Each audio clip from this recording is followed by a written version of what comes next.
Hello, everybody. My name is James Drake. I'm the CEO of Embermine Incorporated, and we're just today's launch day for us here. We're really excited. But thank everybody for joining us today.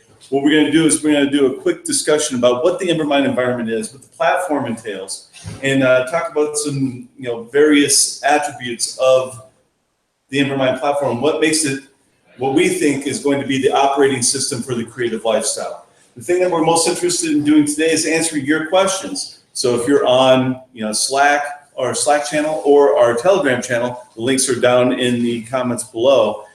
Please join us, ask a question. If you ask a question today, we're going to be giving you 1,000 Embers for free, just for doing nothing but asking a good question. So ask a question, ask anything you want about use cases. You can ask about the dynamics of the technology behind the platform, or you can talk even more about various things that you want, such as who are our partners, a little bit about our team, even about our website, or you can just send a simple question that you have about us and how we came together and the ideas that we're going to be putting forth when we're utilizing the platform. First thing that we're going to be talking about today is what is Embermine? What's this platform for? How is it going to help revolutionize the freelance, independent, and creative lifestyles, and making it more of a sustainable lifestyle for individuals to be using, whether you be an artist, musician, writer, or anything that's project-centered. You can also use Embermine in a lot of different areas in your life. So we're going to talk a little bit about the use cases. We're going to talk about these various things. We're doing this off the cuff, no scripts, no cue cards, nothing. It's just us in our offices here. Turbine Flats tonight is having a crawfish boil. If you haven't seen what Turbine Flats is about, it's a great collaborative space, office working environment with small businesses and startups, all trying to work together and creating opportunities for each other. So check out the website. The links are on our website. You can check them out as well. If you happen to be in Lincoln or Omaha area, come on down. We have live music. We have a crawfish boil going on. There's some food, games. People, everyone's invited to come on down. Free beer. So why don't you come on down? And if you're here, stop in. We're in suite number 211. We'll be here at least until the middle part of the night, at least until we're done here with this video. So what we're going to do today is we're going to take your questions. Post your question on Slack or our Telegram page, and you will get 1,000 Embers. If we happen to select your question during the course of our recording and answer it on the air, what we'll be doing is we'll be giving you 10,000 Embers. So there's an opportunity out there to make some money, guys, and get some Embers and get involved into the Embermine environment. So without further ado, let's move forward. So first of all, there might be a lot of you out there that aren't crypto enthusiasts, don't know much about blockchain, don't know much about cryptocurrency or what is involved with it. So we'll start with that. What Embermine is a smart contract platform, and it allows creative collaboration to exist between individuals on a variety of different projects. And there can be lots of different terms that can be used to identify what those relationships mean. And it could mean any sort of things. We're studying and we're primarily working with the idea of the individuals who are doing creative works. We'll start there. So for example, a writer could have a book, but in order for that writer to be successful, a lot of times they're going to need a lot of other individuals with professional skills to assist them. A writer could have a great idea, could have an excellent story, an excellent pitch, and may be able to write it great, but doesn't have anybody available to them or close to them that on a professional level can give it that extra touch, whether it be in editing, be art, cover work for the book, the layout, the design. Whether it be a physical book, you have to have it laid out and designed professionally, so they'll work with printing presses that will accept it. So there's lots of different people that could be involved here. So let's just say, for example, the artist, an editor, and let's say, for example, a publicist.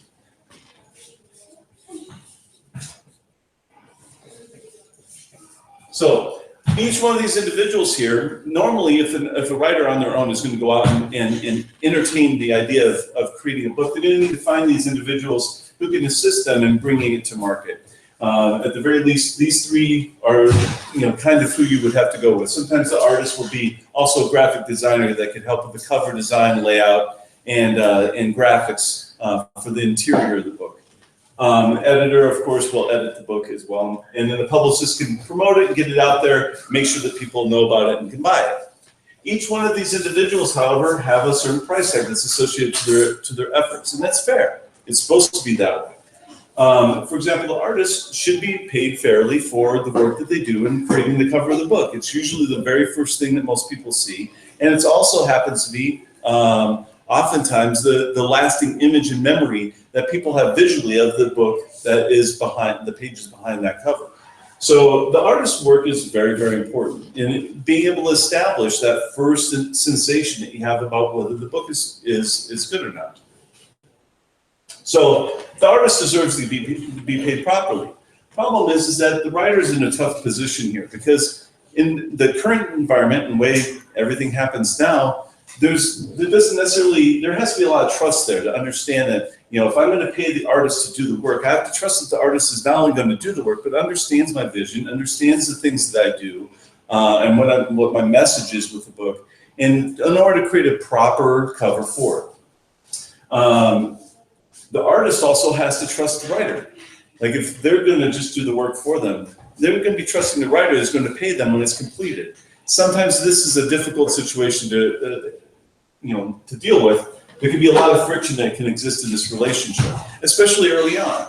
Especially if you're a new writer and you haven't put anything out there yet, you have nothing to back up any claims that you're going to have a certain level of success or be able to, even get the book published at all. So there's a lot of friction that can exist in this relationship. What Embermine does is it allows what we call smart contracts. Now, smart contracts, all they really are bits of code.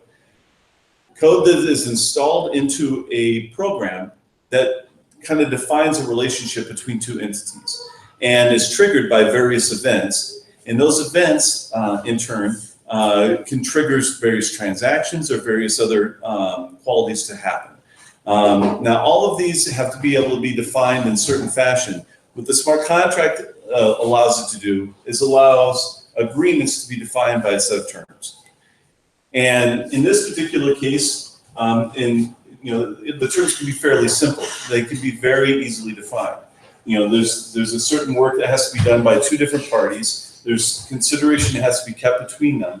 And then there's an actual goal or a sense of achievement that has to be accomplished in order for the award to be gained. In this case, for example, the writer could say to the artist, now, I would like to give you 10% of every transaction that this book has. You get 10% of the commission every single time. Now, in a particular case like that, where the artist gets 10%, obviously the writer now has given up a certain percentage of their income in order to pay this artist. Now, of course, we don't know if the book is going to sell 1 copy or 100 copies or 10,000 copies. The idea here is more about the philosophy behind what's being done here. You're going to be compensated, whether it be 10% or 15 or 20%, based on what you believe your contributions to this particular project are going to be. And you'll be paid fairly for those contributions. The valuation of whether it's going to sell a lot or sell a little it's an important part of the conversation because people have to know, what value they're getting for their services. But at the end of the game, and when everything gets done here, it's the idea of, am I being treated fairly? Am I receiving what I'm supposed to receive? The problems that happen in most contractual relationships usually arise around two things: money and performance. If the money is there and it's transacted automatically by the use of computer code, that removes one of those barriers of friction that exists in these relationships. Then what about performance? Well, performance is all about what are you doing? In this particular case, the artist would be required to provide, say, cover art within a certain time frame, say June 1st. And so by June 1st, they have a date by when that project, or in order for their smart contract that gives them this 10% of all the revenue, they would have to deliver their project and have it be accepted by June 1st. Now, this helps alleviate, because all of these terms are going to be constructed within the code of the smart contract. This information here provides a very solid base for an agreement that exists between the writer and the artist. And this can happen for each of these individuals. So for example, the editor could decide to get that they're worth 15%. Say the publicist decides, well, I'm worth 5%. So right here you have a total of 30% that's being shared between all the collaborators, and then the writer or the project owner themselves is going to have 70%. Now, these percentages represent not only revenue share that is split automatically between the members, but also represents a certain amount of voting interest that exists on the smart contracts that override this particular project. So when the writer creates the project, and assigns the artist to the artist, the editor, and the publicist to these particular roles, the smart contract understands that any time a transaction goes through, the money gets split accordingly to all the parties. It happens automatically on every transaction. The key part about this is that obviously the writer in this particular case would never have the artist or the editor or the publicist money in their care. The requirement of trust in maintaining whether or not it's okay to enter into a relationship, this part of it is never going to be part of that equation. It's always going to be based on just sheer reputation or do you want to work with somebody in this particular project or not? You don't have to be worried about, am I going to get paid? It happens automatically on every sale. Now, the other nice thing is that because these individuals also have a certain amount of I guess a certain amount of interest in what happens with the project, these voting interests allow them to be able to vote, even if they don't have enough to overcome any particular thing that the writer wants to do. They can have it noted in that project that they didn't want a particular thing to happen, whether it be a certain price change or a date change on when it's going to be released, or even selling it with a slightly revised map or something like that. There could be any of a number of things that could happen within the project itself that those individuals be interested in. And then just because we use these representative numbers here to indicate that, doesn't mean that the people that are working in collaboration together couldn't come to some sort of agreement to have a more equal basis of power between each of them as far as making decisions, or that in certain cases, for example, the artist may have more power than the editor in matters that have to do directly with the art. So you can incorporate these things, these types of ideas directly within the agreements that exist on a particular project. So that's just an idea of the idea of revenue share and on a project and how that works. That fundamental idea is a key element in order to ensure that individuals kind of understand what's the point of Embermine. The point of Embermine, quite honestly, is just to be able to ensure revenue share and also provide automatic understanding of any kind of achievements that have to be done in order to unlock a certain number of projects or a certain number of smart contracts. So there has to be certain objectives that are met over that period of time. So that's the concept, that's the base concept of what Embermine is about and why it's doing this. Why Embermine? This is why, because in this particular situation, all of these individuals can do what they're best at. The writer can write, the artist can draw or create, the editor can edit, and the publicist can publicize the work. Everybody does just only the things that they're the best at, and everybody else shares in the work. And when they do that, everybody wins. That's the beginning of the Embermine platform. That's the start of it right there. This idea of revenue share. So let's talk a little bit about the structure of Embermine. This is all fine and good, but how do we get to this point? How do we get it so that all of these items are done automatically, are created properly, and that you get to this point and you don't really have to worry about it? Because it's a lot of the stuff with smart contracts. A lot of them are based heavily on really deep code, information that has to be turned into code is not something that everyone can do.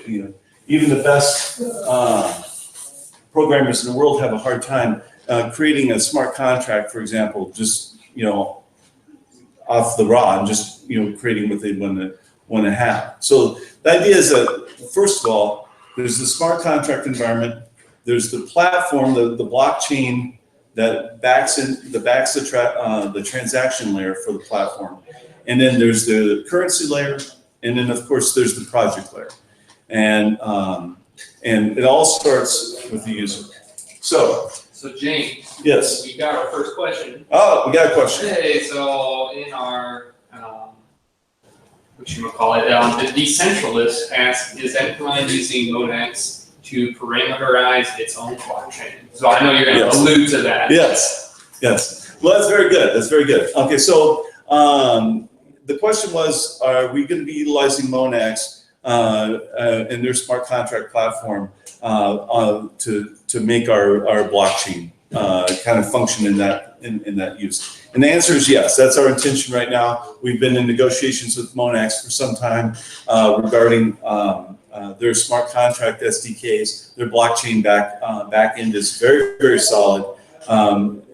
Anyone who's been paying attention over the last 6 months knows of their intimate relationship and pretty much their ongoing expertise regarding smart contracts. They're doing some revolutionary work right now. Everything that they've done so far that I've seen has been absolutely top-notch, and with an attention to detail, both for the legal side of the matters that are very, very important, especially when you're dealing with digital rights or creative artwork. Matters of IP, matters of law are really important to make sure we pay attention to. Also, additionally, they're way ahead of most players that we've talked to in the terms of really analyzing the idea of what a smart contract really is. As some of them have like to say, a smart contract is neither smart nor a contract, and that's absolutely true. It's the structure around it. It's the ethos behind it. It's the interaction that's taking place. It's the actual intent. The reason why you're utilizing this software, that is the compelling part here. In order for this to be a contract, there has to be intent. There has to be intent to create an agreement between two parties. And because we have that, and because you have that when you're using this environment, the agreements that are formed around the smart contracts take extra force. But there's still some legal gray area there, and what's intent and what was the value here. The great thing about anything that's done digitally, and it's part of the success, it's part of the problem with digital, is that it ultimately always boils down to a true or false statement. So once you can boil it down, that makes it really hard for some logic questions.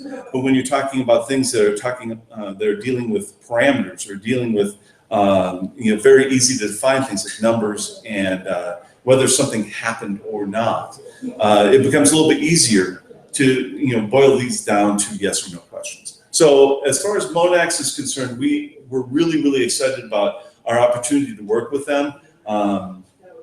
Casey and all those guys over there have been really great with us in discussing all of our platform questions and kind of steering us where we were wrong. And the great thing is that they've been just doing nothing but great stuff on the public end, the public sphere, with their involvement with the Enterprise Alliance, with Ethereum, companies like Microsoft. So everything that they're doing with Hyperledger. So, and bringing Burrow to that. So we really consider them to be the cream of the crop when it comes to smart contract, applications, smart contract platforms, and design, and really kind of helping to identify the questions before they have been asked by anybody. And so we're really proud and happy to say that we will be doing everything we can to utilize the great work that they're doing on our platform. So there you go. And who was that? That was Decentralist. Decentralist. Thank you for your question. And enjoy your 10,000 Embers, by the way. Actually, 11,000. 11,000. So we'll be issuing those to you after the crowd sale is completed. So Everyone else out there, go ahead and throw out your questions. You can have it selected to be read right here, and we'll answer them. Get you 10,000 cool embers. Yeah. So, that brings up a good question. It starts where we're at right now with talking about the structure of the environment. Let's talk about first, what is an ember? What are these coins that we have? What are their function? What are their value? What are their purpose? There's not a hotter discussion right now on what's going on with cryptocurrency than the very concept of ICOs, the concept of a token sale, the concept of delivering these digital tokens to individuals on either a speculative or promised benefit purposes. And there's all sides of equations on it, on both sides of the equations on it. The key for us and what we're doing with Embermine, and this is the important thing, is that we always realized that the token that we were providing has a very direct purpose. It has a very important reason why somebody would want it. And it's because it itself is the key to getting into the Embermine environment. You can't access it, you can't get into it, you can't buy a product from it, you can't do anything in the Embermine environment without one Ember. So Embers, EMB, they provide three essential functions. First of all, they provide access.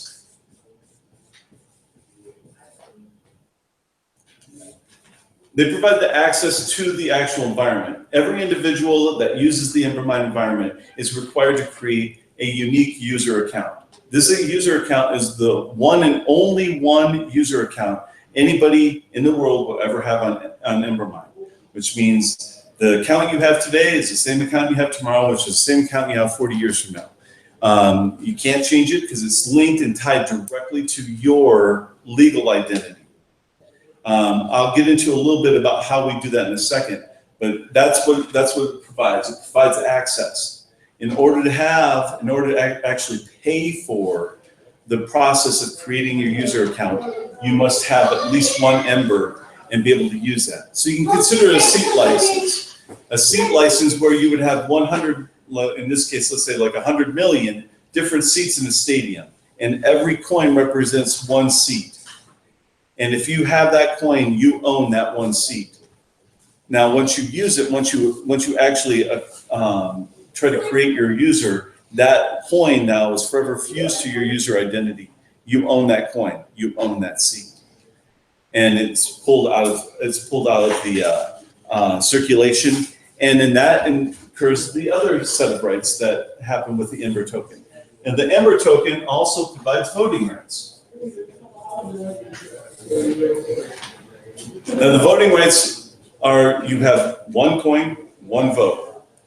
And the idea here is that there's going to be a smart contract that manages the entire Embermine platform that essentially assigns the various attributes to the environment and various connections that it's going to have with other products, apps, and so on. Now, that smart contract, if there's any changes made to it, that they will go up for a vote. And those votes will be done by all the members who have actually purchased and encrypted a seat license to their user.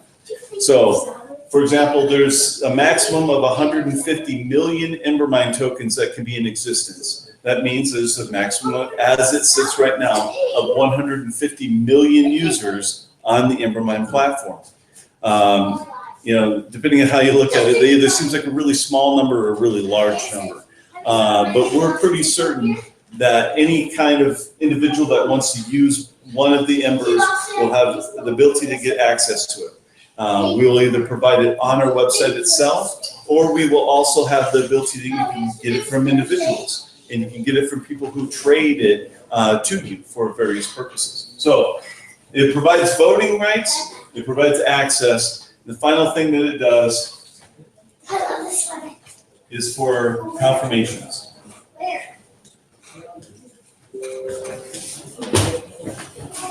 So we're going to be using a delegated proof of stake environment, that is based somewhat upon the graphene blockchain that the BitShares network uses. So holding Embers, whether it be one or it be 10,000, provides you with the stake that you can use in a delegated proof of stake environment. Also having one of the seat licenses and the voting rights allows you to be able to request to be voted in as one of the delegates for the proof of stake consensus. So those are the three functions of what the coin provides to any holder. And they're all different. Access is about one and only one, as well as voting. But those are two, really, they're two different things. This is for you to be able to utilize the environment, you have to be able to have an Ember. To have the voting, you have to have actually used it and created your user account, be engaged in the environment. And then, of course, the miners or what we call constructors in our environment are going to be able to use it for delegated proof of stake. So these are the three functions that the coin will provide to individuals on the blockchain, and those are what we are selling in our token sale right now. So the question is, what's the value? What's the value in this? Well, obviously the value is because everybody needs a token in order to be able to utilize the environment. As long as the environment is sound, it's doing exactly what it says it's going to do, and it's providing the benefits necessary in order for people to get ahead in the game. So say this access has value. This access has a certain, what we call nominal value to it. What we are doing with Embermine is all of the tokens that we have that we are going to be creating, those that aren't distributed outside of the company, that we hold ourselves, whether it be for marketing purposes or the ones that the company itself holds, we will put them up for sale on the site. Anybody can be able to come to the Embermine website or the Embermine Platform front page and be able to purchase their one Ember to be able to gain access to the site. And we'll be setting that value, currently we're going to be setting the value at $1. So roughly $1 US gets you one Ember token. And that gives you the access to the entire environment, and you can provide and interact with the environment however you want, whether it be as a customer, you can do it as a miner, a constructor in our site, you can do it as somebody that's going to use it for their professional needs. So there's lots of different ways that you can utilize the site, and all that requires is that you have access to it.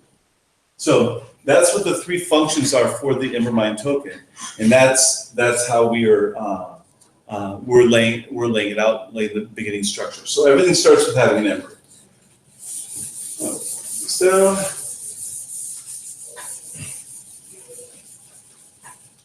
now, what we're looking at here is when you create a user, there's a process that takes place. First of all, you get your Ember token.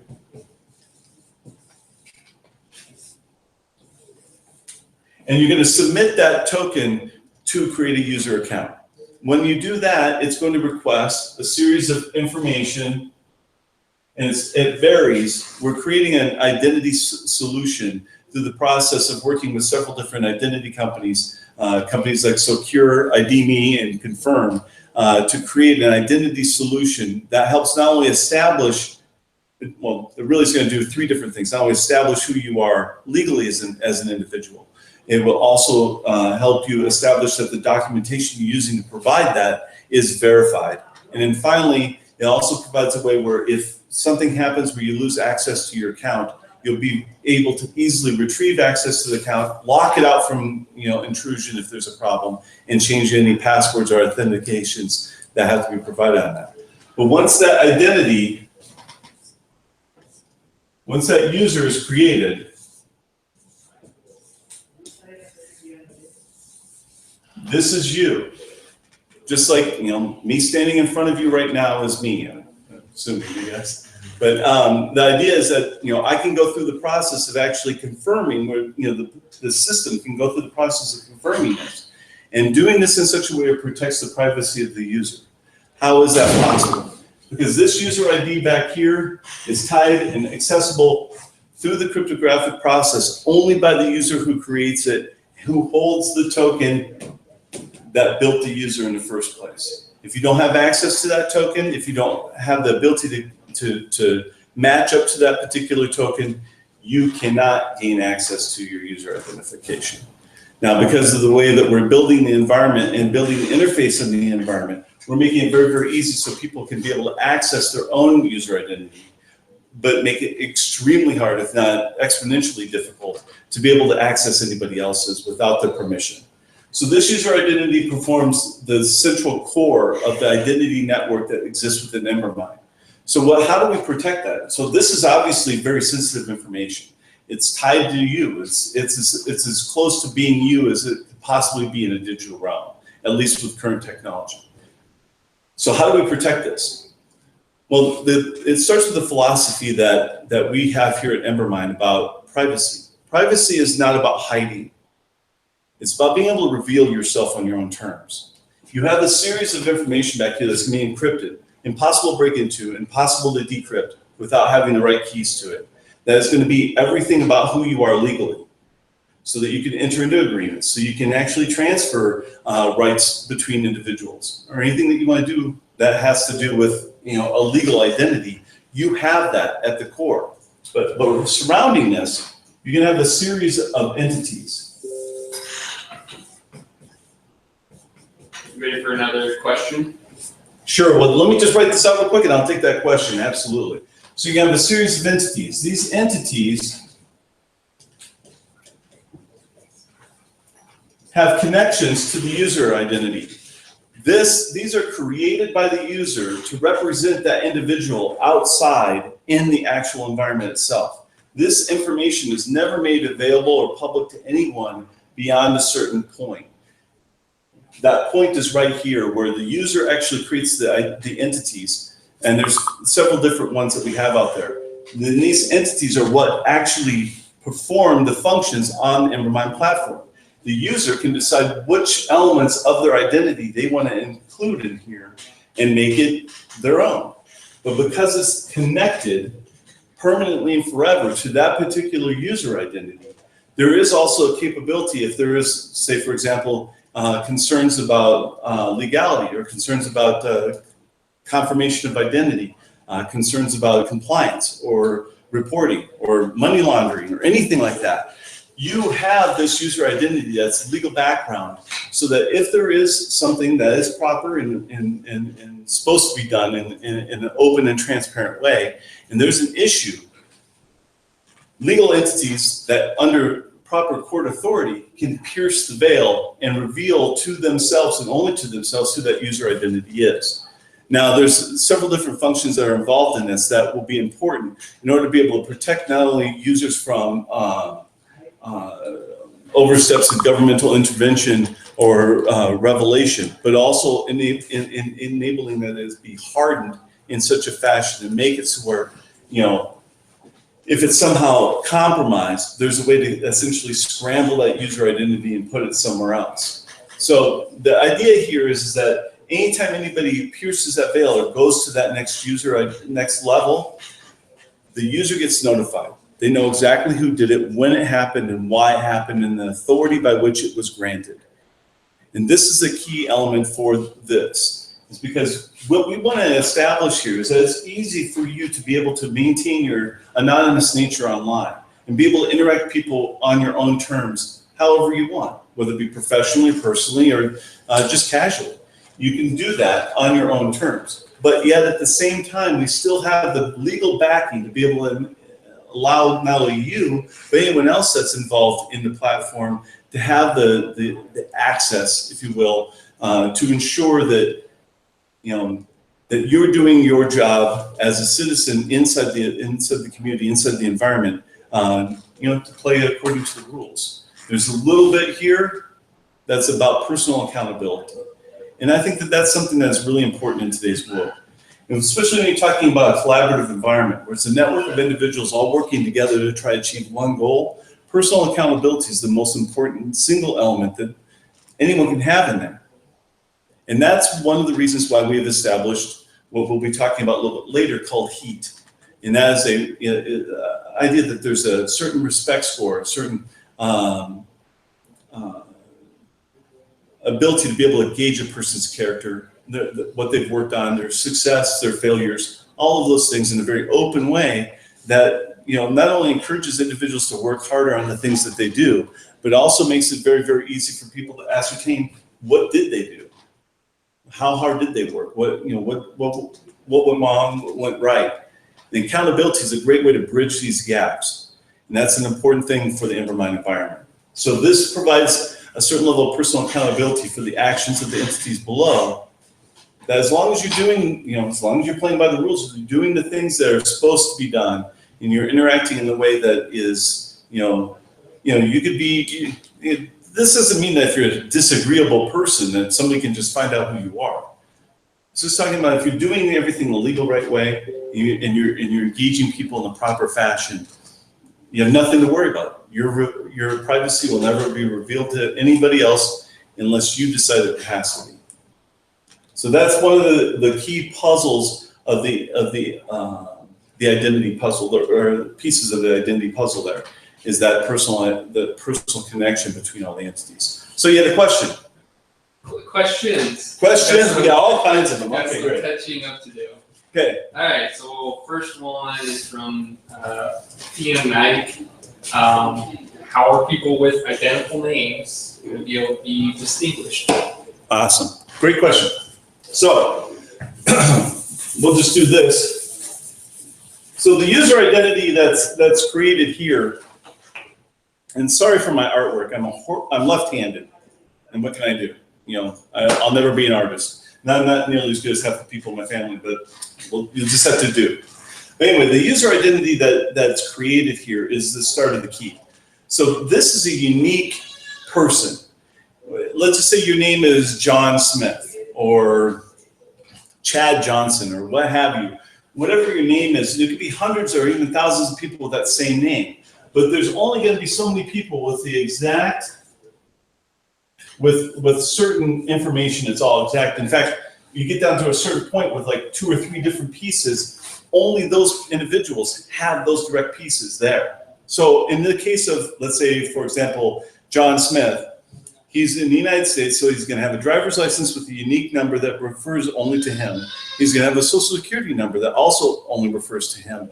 And he may have some other form of identity that's unique to him, whether it be some form of biometric access like a retinal scan or a thumbprint. And then there's finally one last piece that's unique to them that ties it all together. And that would be like a passcode, whether it be like a PIN number or what have you. So that's how you do that. That's how you separate that out. If you have entities down here, let's say, for example, you have an entity and you decide that you're going to be cheeky and you're going to create an entity that's a writer named Stephen King. Okay, so you're Stephen King here. Now, individuals can go in there and they can say, well, I'm Stephen King. Well, no, you're not. I mean, nobody else really needs to know that, but if you try to start putting work out there that's Stephen King's under this name, under this false identity, it's going to come back as a copyright infringement because the person that holds those copyrights in the real world wasn't the user that created that account. And we have methods that we're going to be able to use that are going to be able to help ascertain, both copyrights and rights issues as far as that is concerned. That's something that we'll be talking about a lot more as we move along. I'll probably getting our general counsel involved in discussing exactly the vagaries of how all that's going to work out. But that's the essence of it here. You can create whatever name you want down here, and people will know based off the work that you've done and who you work with and who you're connected with. Even ultimately, let's say there's another entity over here that's that you've created, and these two are connected. That connection right there also defines a little bit about who this individual is, or potentially who they are in terms of their real world access of is this a real Stephen King or is this some other guy just trying to play off his name? So it's usually very easy to figure those things out pretty quickly. They'll shake out fairly fast. And here's the thing is, what's to be gained by doing this? If you're tied to a user identity you can't change, and it will always be there, the very design of the system, the very design of how it's circular in that fashion with the environment is important, because you're going to play nice here, because it's tied back here and it's connected here. So there's some rules that you have to, understand that, are important in order to be able to ensure that this works. It starts right here with the user identity. This is unique and cannot be anybody. I mean, there's an infinite amount of combinations that can exist out there. And because of the combination of identities that are going to be confirmed and other information that will be provided, that user is unique. So along the lines there, decentralized. Yes. He's got quite a bit of questions. Cool. So I'm gonna just throw out one of his because it's kind of in line with what we're talking about. What's to stop him from spamming the network with a bunch of identities? And that brings in another coin. That's a very good question. So the question was, what does it prevent somebody from just spamming a bunch of different identities out there? Creating one user and even just creating 500 entities out there. Well, you could do it. It'd be very expensive, and this is why. Okay, so every entity that's created. So let's just say you want to create a creator entity. Maybe I should just get into that real quick. There's several different types of entities. Each one has a very particular role and job within the Embermine environment. There are creators, collaborators,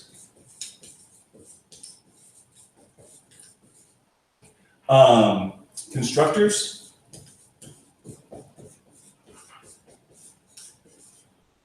projects, and then there's one last one. There is the composite entity.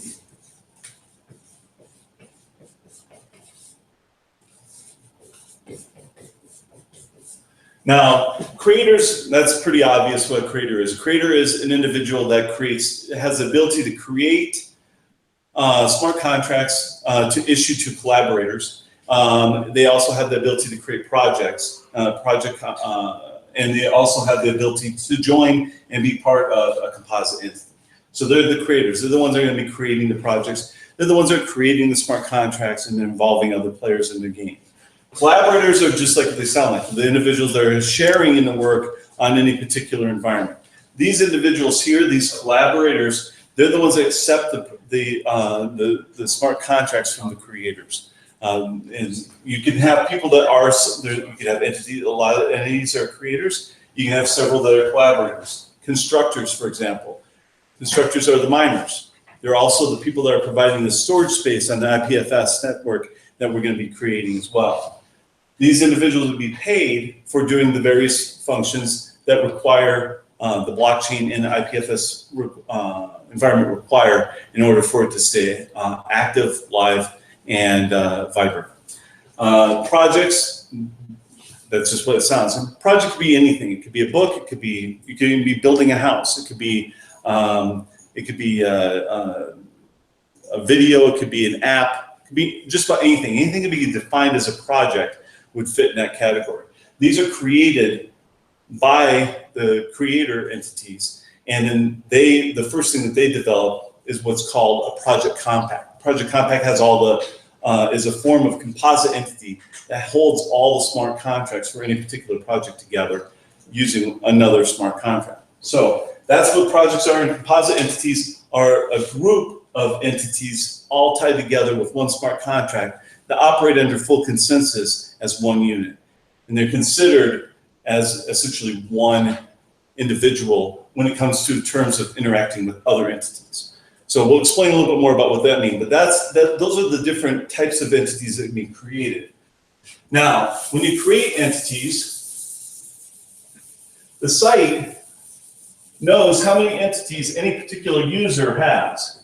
So the user, and you can't delete them, you can't destroy them, they exist forever. Once you create an entity, it exists. And it actually costs something to create an entity, and that cost goes up incrementally as you gain more entities. So, for example, if you want to create, a creator entity, say, for example, that is going to cost you, and it's the transactional value coin that we have inside the Embermine environment called Sparks. Sparks are, like it sounds, it's a currency inside of the environment that you use to pay for doing various actions, whether it be the terms of creating a smart contract, creating entities, or for that matter, it's buying goods and services on the Embermine platform. All cost Sparks. Sparks are going to be a token that's based upon the BitShares asset framework, and by doing that, we're going to be able to create. We're working with with some of the developers over there. We'll be working with them to be creating a DEX that allows us to be able to very easily transfer the money from the inside of the environment to the outside of the environment, providing some liquidity for the users. And that's an important element. But anyway, the creator, so every time you create one entity, let's just say for the sake of argument, it's going to cost you 2 Sparks. So the very first one costs you 2 Sparks. Let's say for the sake of argument, you have a fairly high heat rating, you're fairly active on the environment, you've been doing a good job, you don't have any negative hits against you. As you create more entities, that price will go up. Like the next one may cost you 2.1 or 2.2 Sparks. Next one might cost 3, so on and so forth. A lot of that's affected by what your heat rating is, and we'll get to how that affects out. So if you're active on the site and you are doing really well with it, and you're not spamming the site, so to say, you're going to have less of a restriction on this end, and it will just cost the same every time. But because it still does actually cost money, creating, like, say, 100 entities and not using any of them is just throwing away like $200. You want to use the ones that you have, and that's how that works. So in this particular case, you've got a creator that it's going to cost 2 Sparks. You might create, let's say, a project, and say the project costs 1. So as you add these in, the value increases, and so you're investing in these different entities to be able to use them on the environment. Would prevent somebody from spamming it? Well, of course. I suppose if somebody was bound and determined to create 100 different entities, I suppose they could do that. I don't know what the value would be in it. Each one of those is just a simple transaction. It wouldn't take much to process that transaction. Essentially, they'd just be giving the platform free money. But either way, you'll be able to create as many entities as you want. You can change things up, but essentially every time you do that, your heat level resets to 0 on that particular entity. You don't carry anything over. You're not able to push anything into the next entity to kind of boost it up. It's that entity stands on its own. It has its own history. It has its own information that's carried with it over time. So that's an important element of that. Yes. All right. So we're gonna kind of jump topics. We're gonna kind of move towards the use case. Okay. We're gonna move toward. We have a musician in the chat. He goes by the name of Human Earl. He just kind of wants to know, how is this going to affect him as a musician? Is his royalty payments, is this going to help him out with royalty payments? Because, sometimes they don't get their right amount of the check for the amount of work they put in, type like that. Right. They're going to solve that kind of issue right now in the music industry. Yeah, absolutely. In fact, it's that very example that was a big part of the thinking behind when we were looking and investigating where the problems existed in the creative industries. One of the biggest problems was payment. The problem is it's not always as cut and dried as like that guy's an idiot or a jerk. He's trying to steal my money. Sometimes things happen. Sometimes things occur that are outside the control of either party that causes issues. Bank errors or transmission errors or what have you. Things can happen that can make it to where money doesn't get to somebody, or I sent a check and it didn't get there. Of course, that's the oldest excuse in the book, but sometimes it actually does happen. There could be a case where I get $100 and I know I owe, Danny, $20, but I'm just greedy, or my kid's in the hospital, or I lost my job, or what have you. There are all these things that put me in moral danger, making the wrong decision or not doing the things the right way. This Embermine environment removes all of that from being any kind of a question, because nobody ever holds another person's money. The money you get is the money you receive, and that's all there is to it. So, for example, if you're a member of a band, in this particular case, if you're a member of a band, let's say it's a 5-piece, and everybody's going to split equally, and everybody gets 20%, does some really nice things for you. First of all, anytime anybody purchases something, you're going to get that money right away. None of the other band members can hold it against you. Somebody can't, a band manager can't steal it from you. They can't write checks against an account and remove it from your, from your asset account. So nobody can do anything with your money except for you. And once you enter into that agreement, you can have the surety of knowledge that at least that's one less thing you have to worry about. And you can concentrate on what you do best instead of chasing the money.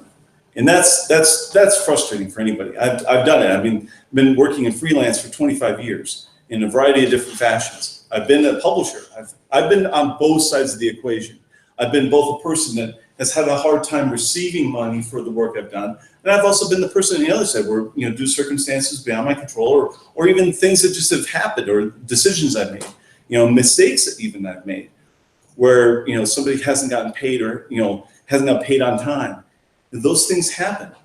It's these experiences and having these experiences that show us what's important, for the value of what an Embermine environment could do for somebody. Whether it's Embermine or it's another product that's going to come along the ways, or some of the other ones that are out there that are doing great work, like Singular TV or Descent. Some of these have these great ideas of how they're going to try to introduce smart contracts into these agreement relationships. And I think that in some cases, the first thing that most people think of is why blockchain, or why smart contracts? And it's this question that's why. It's because it happens automatically, and it happens within the terms that you agreed on. They're clear and concise and to the point. Well, then you can have confidence in knowing that it's going to happen. And that's what blockchain is all about. Providing confidence and transparency is actually what's going to happen.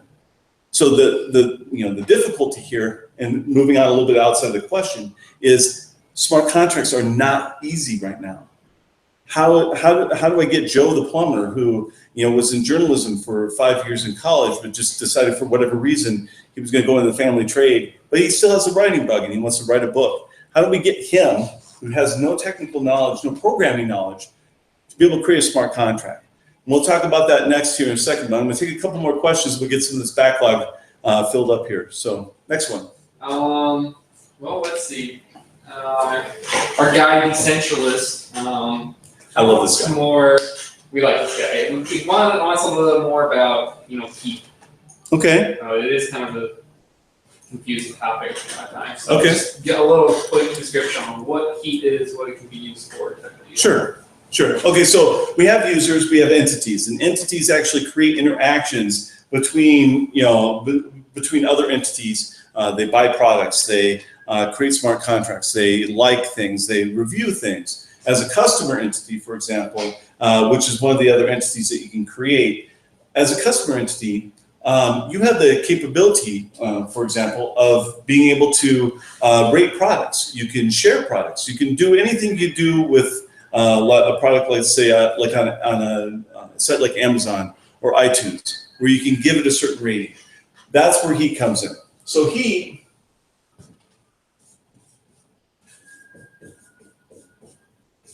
is just a unit of energy. It's a unit of measure. It's not a coin. It doesn't really have any intrinsic value, and it wouldn't have any value except for in what it actually represents and what it actually does. And so what heat is it's a unit of energy that every user, when they create their identity and they create their first user, the system itself, the platform itself, issues a number of heat to that individual.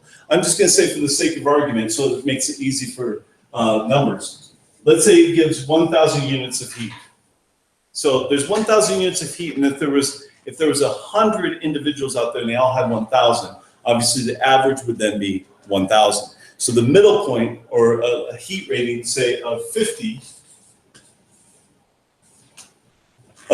represents that you are at the median. You're in the middle. You're neither way up at one end or way at the other. Okay.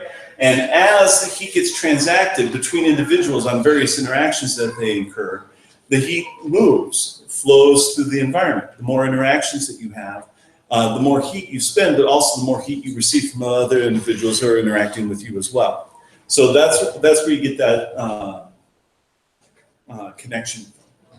So let's talk about this. So in this case, you have 1,000. Thank you. Good your money. One moment. Just look at the 1,000. Because whoever just asked that question. Oh wait.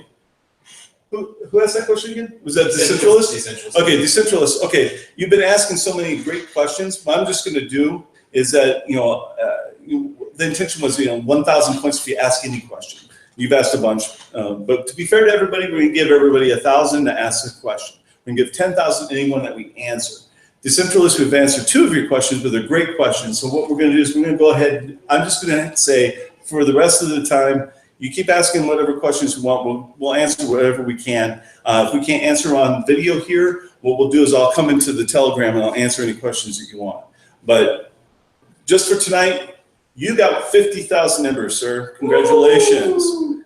Now, for those people that are paying attention at home, that's according to the value during the token sale, that's about $2,500. So congratulations, sir. So You've got some more too. So.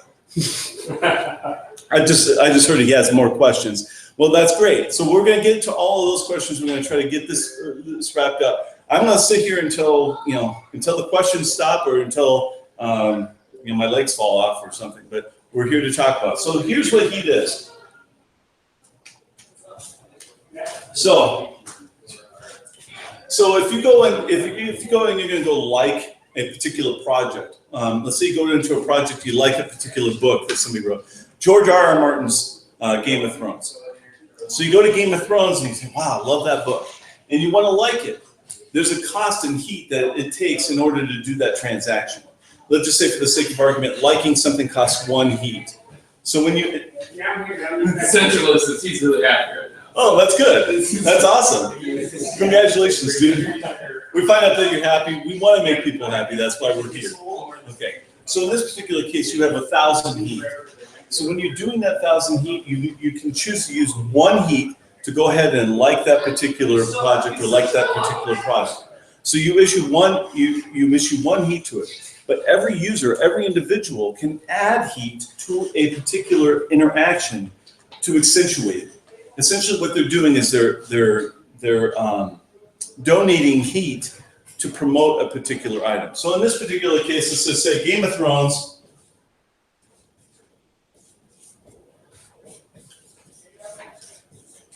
Just got plus one heat, so you have 999 up here. I would go through the whole math and erase it, but I'm going to do this fast. So you just have 999 up here. And Game of Thrones has 1. But let's just say for the argument, I love it. I'm going to add, I want it not 1, I want it to be 100. So I issue 100 heat to that like. Not only does that make that like more prominent, in essence, to use the analogy of the entire environment, burn more brightly. We're adding fuel, we're adding heat to this discussion. Because I've liked it plus 1, I may have even included a comment or a review on it. I put it out there and it has 100 heat on it. That 100 heat goes to the Game of Thrones. Now, the Game of Thrones, let's say they start at 1,000, now they're at 1,100. And I'm at 900 total heat. But that is just temporary. That's just temporary. The reason why is because I've now interacted with this item. Because I have interacted in it, I'm within close proximity, what the definition is of close proximity of this particular product. Anything that happens after this, say, for example, someone else likes my comment, or somebody likes my review, or somebody likes Game of Thrones in general, they're going to be donating heat as well. Each project, each entity has what's called a degree of radiance. The radiance is the amount of heat that it gives off, that it receives, that feeds back to the environment. This radiance is an important key because as you're more active in the environment, your radiance level is lower. Now, because you're interacting more, you're actually probably giving off more heat for the radiance, but you're keeping a larger percentage for yourself to help boost you up a little bit more. So the more active you are, the lower your radiance is, and the more heat you keep. Your radiance is higher, or whatever your radiance is at. It never reaches zero, by the way. You always are feeding back, you're always giving back to the environment. So your radiance will be a score, will be a percentage. And this percentage is based, again, on a sliding scale, relatively how active you are to everyone else in the environment. Let's just say, in the sake of argument, that you're radiating 10%. So you're radiating, Game of Thrones is radiating 10% of its heat back to the users within the circle. And let's just say for all the interactions that happen here, that a total of 1,000 heat was generated over any particular period of time. The radiance that would go back to everybody would be 100 heat. Now this happens ongoing, continuously, perpetually throughout the entire environment, not just on one particular product. So that 100 heat is now going to go back and be radiated out to everybody who interacted recently with the Game of Thrones. Let's just say, for the sake of argument, there was 10 individuals, they all did 100 heat, and they contributed a total of 1,000 total heat. This individual right here, or you, who put in that 100, you're going to get a proportional amount of that radiance equal to the amount of heat you did relative to everyone else. In this particular case, it's all equal. Everyone's going to get a share of that 100. In this case, it'd be 10, they'd be at 910. But your heat, as you continually cycle in here, this is going to be an ongoing thing. You can decide however much heat you want to put into it, and it can extend over the life of a project. It can extend over a few days, a few weeks. A lot of it depends upon how close you remain to the project and how soon you kind of get into the game. So if you find a particular book that no one knows about and you start telling people about it, and becomes extremely popular, your relatively low level of heat early on could help promote that product and make it, stand out a little bit more amongst its peers. That will provide you with heat in return on the long run. That'll be more than what you'd given in the first place. Now, of course, you can always decide to just give extra, even if there's not necessarily any expected reward coming back from it. As your heat level rises and as your heat index goes up, so if it gets up to, say, 80% or 90% or even 99, meaning that you're at the very top of the game, the combination of your radiance as well as the efforts that you're making to stay there becomes incrementally harder. So it becomes really, really hard to get up to the high point, and you really have to work hard. You really have to be doing a lot of not good stuff to end up below that, or just not being active at all. So over a period of time, nobody ever ends up at zero, and nobody ever really ends up at 100, because there's always these forces moving everything back and forth. Now, in this particular case here, if your heat index, let's say, was 90 or 80, you're going to be revealed on search results, on suggestions, on anything a lot more prominently than individuals that are at a lower level. Also, when collaborators start engaging with each other, with creators on their projects, you'll be able to see the projects that they've worked on. You'll be able to see not only the heat score of the individual that you're potentially working with, so you have a rough idea of how interactive are they. Are they just doing the work and walking away, or are they spending time on it? Are they promoting it? Are they being active in the environment? Are they being active with what they do? Are they active within the Embermine platform? That will help give you that information. In addition, as well, is how successful they've been. You'll be able to see every project that they've worked on and the results of that project. So, for example, if you're an artist for doing, let's say you specialize in a particular kind of art. Say you specialize in dragons, for example, and you want to create, as many dragon covers as you can. Instead of using DeviantArt, for example, to just put all this information out there, you draw every day, you create every day. Take a few projects, pick up a few projects that are professional. You can do some things that you would almost kind of consider to be pro bono work, but it's for the exposure or what have you. You can do lots of different things like that. You can create these opportunities, different reasons why you're going to be engaging with these individuals that has really nothing to do ultimately with the back end that you're going to receive. It's about being interactive in the environment. It's about creating opportunities to gain heat from places. It's also for that one chance. You never know, you're going to do that one project that just blows up someday. And if you do enough of them, you do 50 of them or 60 of them or 100 of them, that incrementally adds up over time. Depending upon how your smart contracts lay out and how the heat arrangement works for you, you can end up, getting into a really nice situation where if you do well, you'll be able to have a nice sustainable passive income, as well as the capability of being able to manage your own business. So that's how heat works. So heat provides this reputation score that allows you to understand fairly quickly by looking at it, not only how good an individual is at what they do, but also how interactive they are in the environment and what they do on an ongoing basis to promote things for the projects that they're on and the history of what they've ever done. And if you make one mistake, it's not a big deal. I mean, people make mistakes, things happen. Sometimes we just don't succeed at absolutely everything we do. The key is that being able to have that opportunity to be able to use your heat, use your expertise, use your experience, and that every single case that you work in is another opportunity to prove your value to the environment. So that's what heat is. That's how it interacts with the environment, and that's kind of the goals that we're trying to establish here. So, is there another question? Sure, we got another one for you. Okay. So another one from decentralist. I'm just gonna read you the question. So you decentivize me spamming the Ember chain by hoping that I'll care about my unique ID's karma / heat level, which only makes sense if the heat level affects the unique ID's voter weight, as well as will Embermine be a DAO? The DAO. Okay. Well, essentially the question is, decentralized asks the question: if we disincentivize the fact that we can't spam out these entities because you actually care about the user identity and you care about your heat and your karma and all of that stuff, that actually matters. That's a good thing. But I think the ultimate question that he's asking is this going to become a DAO? I mean, well, what's the first? Does the heat level affect the unique IDs? Oh, right. Okay, so the user's voter rights. Okay, so if an entity down here is up to no good, doing things, it obviously is attached to that user.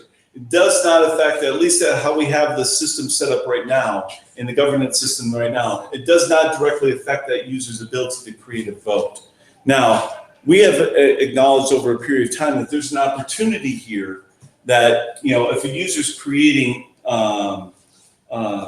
okay, he clarified. Oh, okay, he clarified. It's basically, the question is the scalability of the Embermine network. Okay. That's kind of what it boils down to. All right. Okay. Well, so let's just finish this little idea here. Because this connection exists, yes, it's possible for us to be able to, as a site, it would be potentially possible for us to create sanctions on a particular user who is doing bad things to the network. We're going to be very, very careful before we identify anything like that, especially doing it on an automated basis, like a DAO would, for example.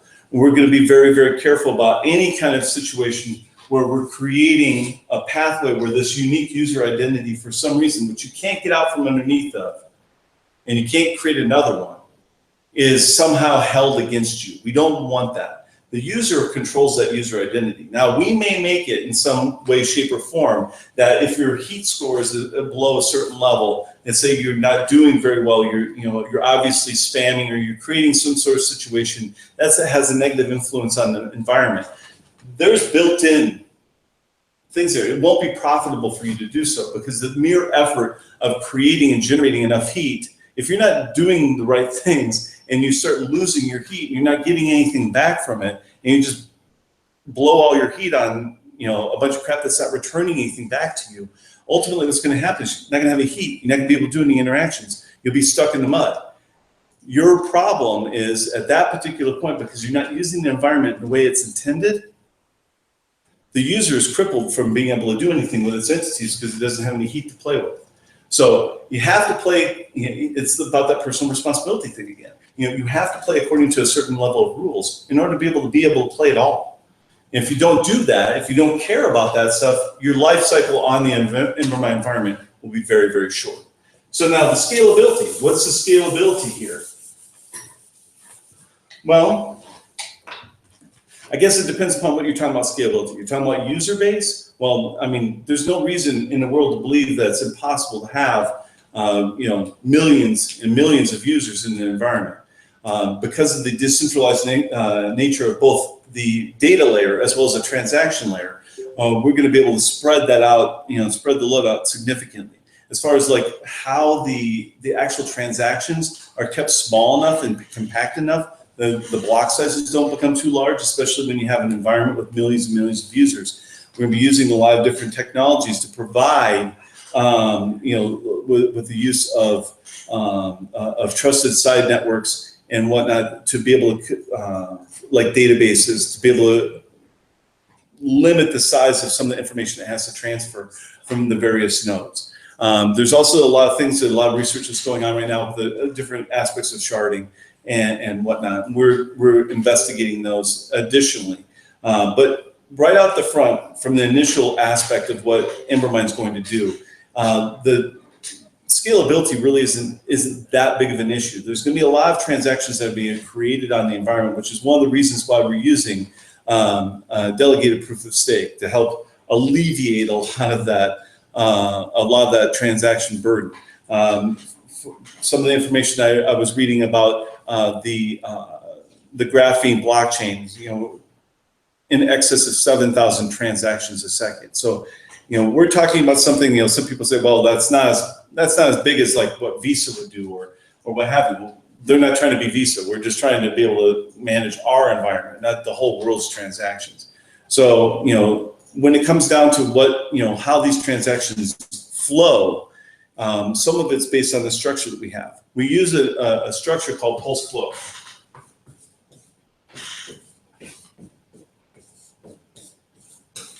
So what pulse flow is the idea that transactions get stored into the smart contracts at the various project levels for what's called a day, what's called project day. Those parameters, when the day begins and ends, is set by each particular project as part of the project compact, the settings for the particular project. So at the end of each day, so these transactions accrue inside the smart contract that manages the project compact. They accrue over a period of time.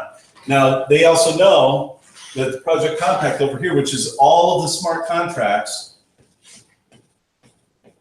that are for a particular project, have all sorts of smart contracts that are assigned to it as far as revenue share, triggers for various responsibilities and whatnot. So as these transactions flow in here, they are fed into the project compact, and then the generating transactions that come out, and then they're sent to the blockchain.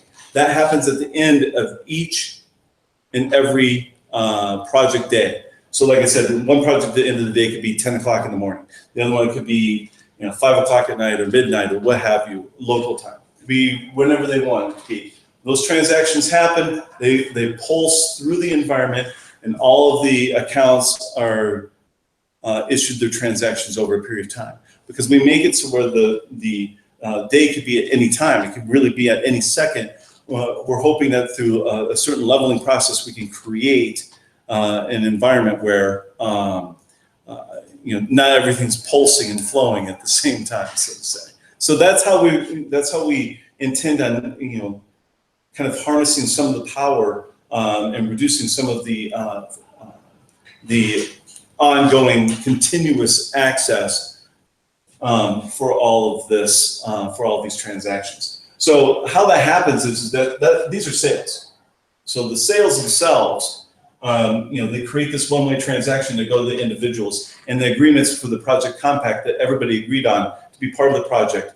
They'll know exactly when they're going to get paid, when it's going to happen, and they'll actually be able to see the transactions as well. They'll know exactly what to expect.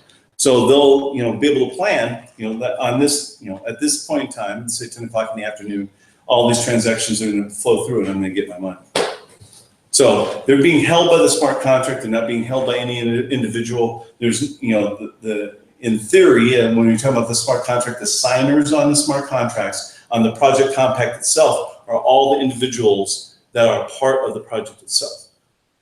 So that's how that works. Everybody empowers this project compact to do this job. And until that changes, it will always do that job.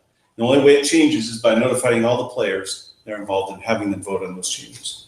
Okay, another question? I think we got through most of them. Okay. Well, what I'm going to do is I'm going to talk a little bit about the project compact because I've mentioned it a few times here. It's a very important concept, and it's a key structure element that exists within the Embermine platform to ensure that everybody gets what they need. One second.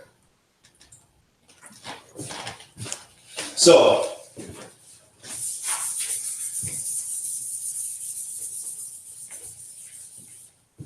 when a creator creates a project, there's a project compact is essentially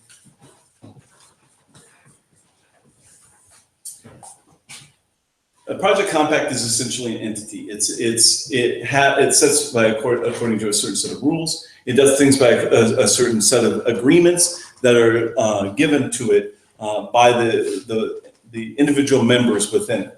So what's in the project compact? So if you think of it almost as like a container, what's in the project compact are all the smart contracts for the project between all the individuals. Now these smart contracts could be, based off of collaborators.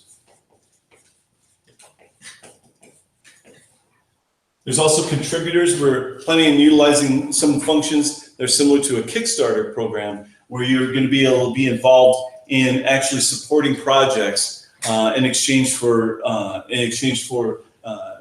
the ability to be able to utilize the project, getting the project itself, maybe even get a little kickback as a software license for supporting that particular item. So there's contributors.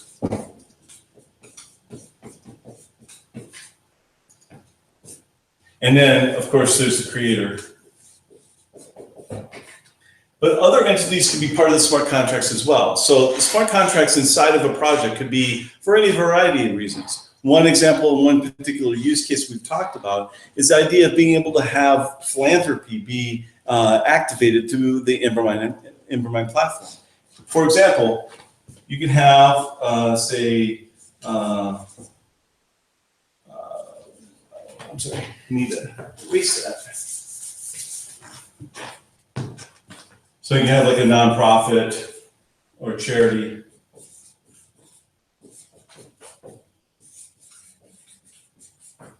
So for example, a project could decide, we're going to give 10% of all of our proceeds for life or just for October or whatever to the American Red Cross or to Greenpeace or to whomever we want. And we can actually put that right into the smart contract so those funds are automatically sent there. Transparency records are kept for it for the purposes of even tax deductions. You'll have a record of all those transactions that occurred and all the money that you would send to that particular nonprofit. So that's an advantage there. You can actually participate in things like that. So smart contracts cover all sorts of relationships between the various entities. So you create all these smart contracts. That's one element that exists within the project compact. The other elements that exist within it are, for example, the project settings.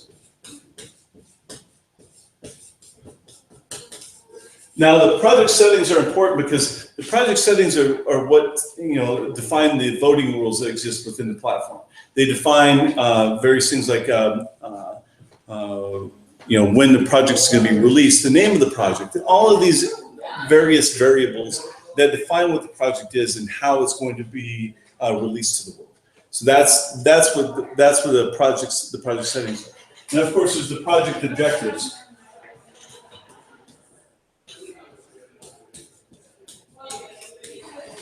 Now, the project objectives are important because these list all of the various objectives that have to be completed in order for the various smart contracts that already exist to be enforceable within the project compact. So, for example, again, we'll use this again. If you're an artist and you are required to have artwork done by June 1st, inside the environment, you will have to create an opportunity for them to be able to see the artwork, improve the artwork, and deliver the artwork. Embermine will provide that part of what we call Embermine space. But the being able to submit that, and then the creator will have an opportunity to review it and approve it. Once that is approved, the smart contract that guides that particular the trigger will be that that project objective has been flagged as completed. Once that's completed, the smart contract is allowed to be enforced. That governs that project objective is supposed to be part of. So that's how the project objectives work in concordance with that. So there's project objectives, project settings, and smart contracts. For the most part, those are the key elements to a project compact. All of these settings, all of this information, all of this code is compiled into one file, encrypted file called the project compact. And then that is installed and verified against the blockchain. The idea is that now this project compact, which contains all of this information, is now stored and encrypted on the environment and cannot be changed without using the same process that was used to create it in the first place. So in this particular case, you create all these smart contracts, you create these project settings, and then you submit it to what's called the project compiler. The project compiler will review all of this information to ensure that it fits with the proper parameters of the particular project, as well as that it's free of any code or errors that could cause potential issues or unassigned variables, those sort of things. It will check all of that information and compile it into one project compact. Now, before it does that, when you submit it to the compiler, it's going to send a vote out to everybody that's part of the project compact that currently exists and says, we have a new project compact that's being voted on. Here are the terms for that arrangement.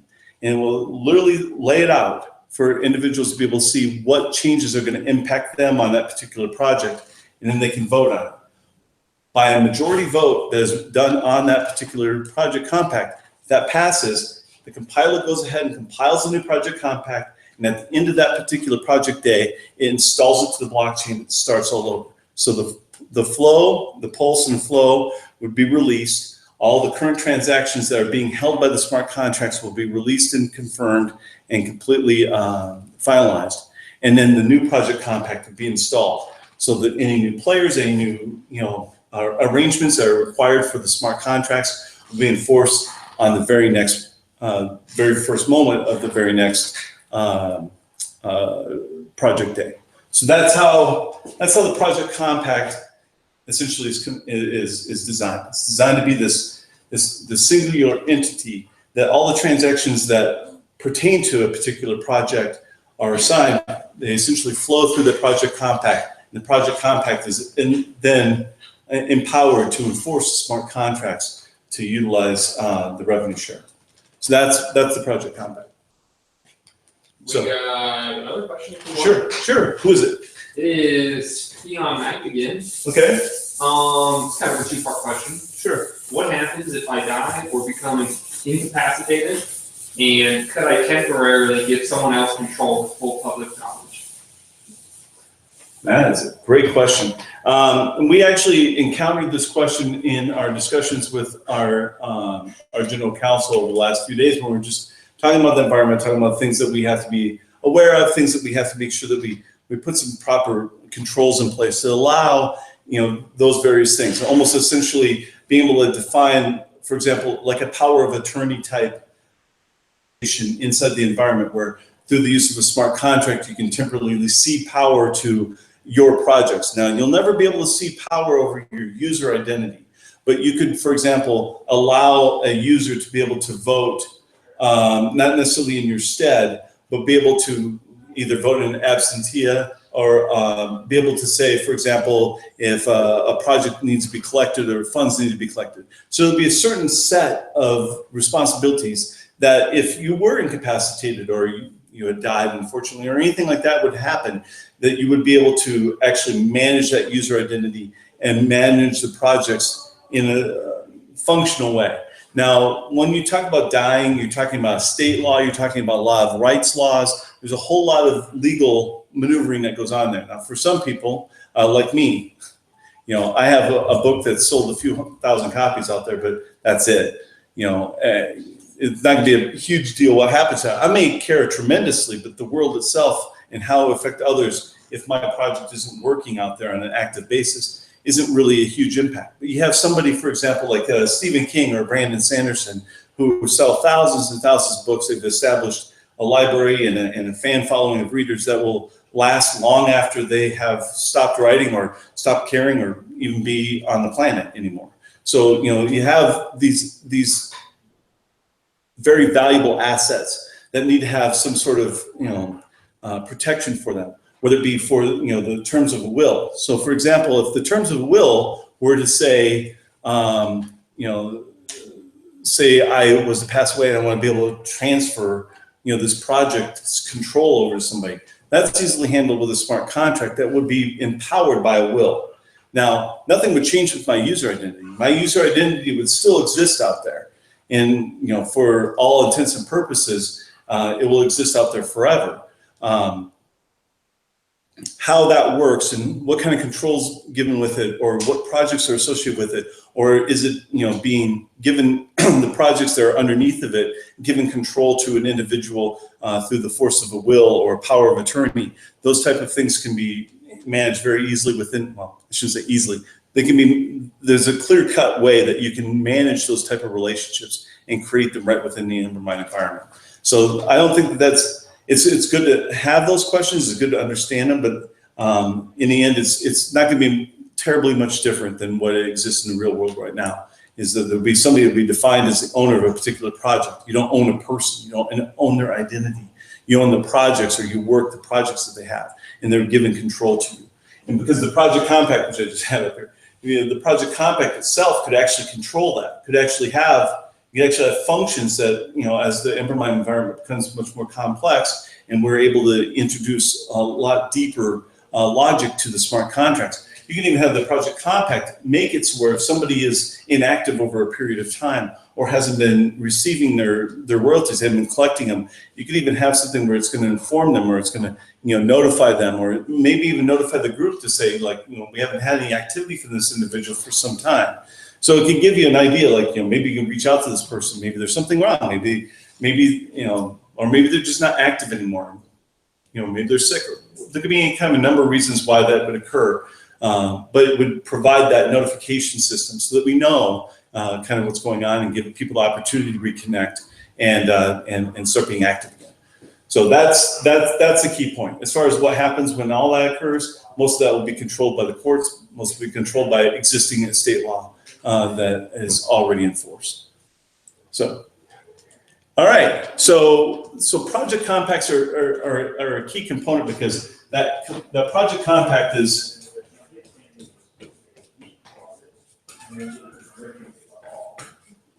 This project compact is one entity, and it's a special kind of entity that we've created that's called the composite entity. And a composite entity means there's lots of different entities that exist that are all controlled and managed by a set of agreements set forth by a smart contract. So while there could be hundreds of entities that are part of a project compact, when it interacts with other entities, whether it be a customer, for example, selling a product. So if you're a customer,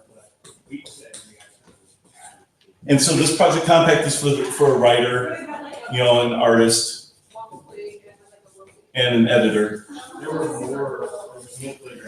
The customer is not buying directly from the artist, or directly from the writer, or directly from the editor. He or she is buying directly from the project compact. They are having this transaction occur between them. So when the customer gives the money for sparks for that particular project or for that particular item, that customer then gets access to that particular software or that particular item and be able to use it for the specified period of time according to the product code that was purchased. So that transaction happens here. What that does is all the privacy that exists here is maintained. All the privacy is here is maintained. The only connection is this project compact. I don't need to know anything about my customer's information. I don't need to know, how old they are, what state they live in, what country they live in. I don't need to know really any information specifically about that customer. They already have a user identity. Their identity is confirmed. Even if this entity is somebody that they just created yesterday, it's connected to a user we know by line of law that is actually that particular user.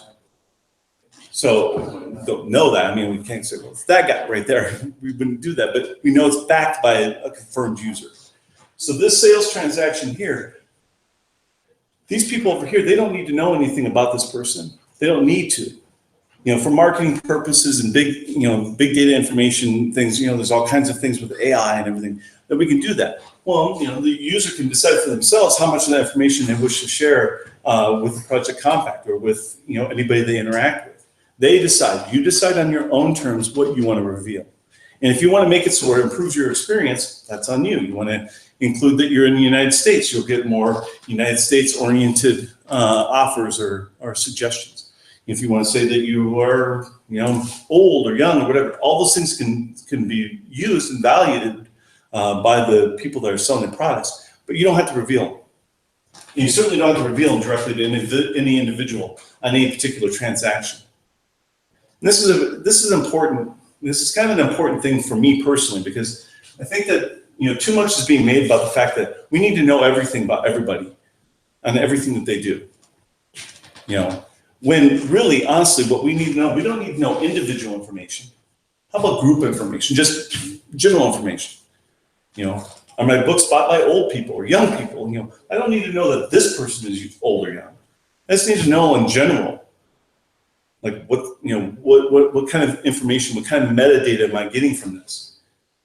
In many cases, if your project is good and you're promoted and you have a high heat score and you're visible to people and you've created a sound product, people will find you. People will know about you. And because of the product of heat and the interaction elements that exist within the Embermine platform, that becomes an important element as far as, what does it mean to be popular? What does it actually mean to be good at something? And everybody has a different evaluative structure for that. So trying to define it tightly on sets of data that can be collected is, in my opinion, it's not as important as the value of protecting somebody's ability to have privacy. Because data, and I heard somebody say this recently, data shouldn't be looked at as an asset. It should be looked at as a liability. Because all the information is stored for this customer, all the information is stored for for these users here, all that information is probably fine and good when I'm sharing it with the people I want to share it with. But as soon as it gets into somebody else's hands and they can use it for potential nefarious purposes, we suddenly are left in a situation where, data is actually harming us. It creates loss. It creates, loss of time, loss of wages, loss of money, loss of trust, loss of respect.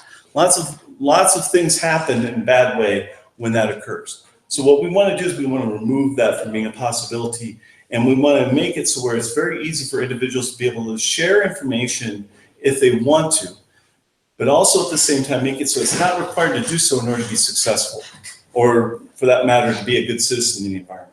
So that's an important element there. Also, all of the key elements that make up who you are as a user, once you've used those, social security number, driver's license, whatever, or in other countries, it could be a registration card, it could be what have you, it could be whatever those locations require of you.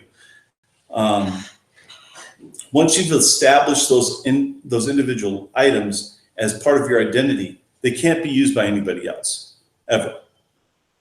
So if somebody tried to create a user identity that, like say, had your social security number and you've already been in the Embermine environment and already been approved, it would instantly know without having to do any kind of verification whatsoever that that's invalid. And it just won't even accept it. It won't even let you try to create an identity structure inside of Embermine with those credentials. So that's an important element too. So there you go. That's the idea here, that the project compact allows you to be able to interact directly with individuals or directly with other entities without having to reveal any of the information behind it. It operates purely on a consensus model that's been approved, or a consensus protocol that's been approved by all the members of that particular project compact, allowing to operate autonomously in a variety of different tasks.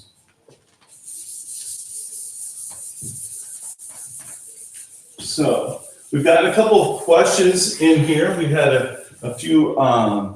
Is there anybody else that has any questions? It's kind of a question out there, and just kind of even going back 2 hours. So sure. So DM9, just kind of with the compact.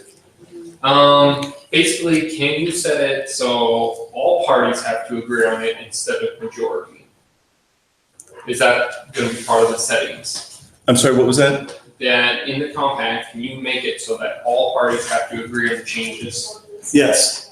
Okay. As opposed to like the majority. Yeah, right. So that'll be part of the project settings. So in the project settings that you have, because this is an encoded part of the project compact, the settings are important.